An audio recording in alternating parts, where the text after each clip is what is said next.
Salt marshes occur between the sea and the land, but the species living here face the challenge that the tide comes in, and particularly you have spring tides once a fortnight, and then particularly high spring tides once every 28 days. So what I would like to consider is, how do species manage to survive in this tidal environment? How's it likely to change, and what can be done about that?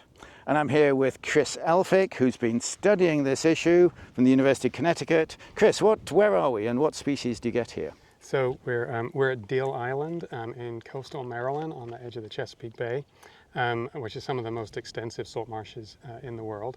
And there are 4 species of specialist salt marsh birds that live in these marshes. There are 3 that are found right here. There's a seaside sparrow, there's one singing just over here in the grass.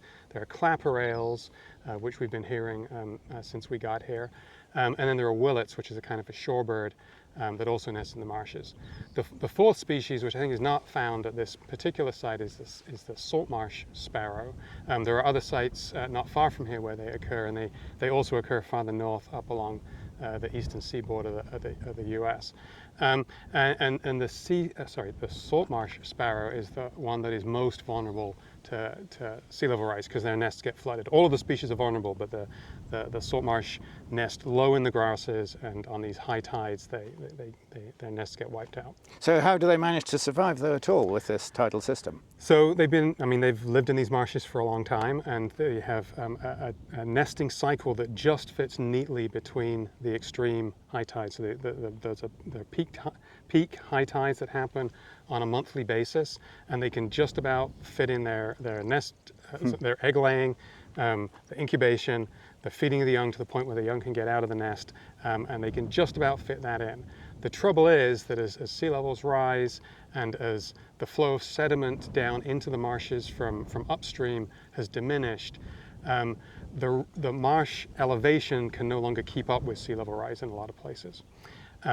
So what that means is that the nests are more likely to get flooded, and they've got this 26, 27 day window in which they can nest. It's getting kind of compressed from the edges because of high tides around the peaks, but you also get another smaller peak in the middle of that time period at about 12 days or 12 to 14 days, and at that point, or the likelihood of nests getting flooded out by those tides is also increasing. And at some point, and we project it'll be some point in the next 2 to 4 decades, those tides will be high enough that it will basically shut down reproduction. They just won't have a long enough period to reproduce. So it's fabulous that you've done all this science and we understand this system, and that we can predict what's likely to happen. But what can be done about it?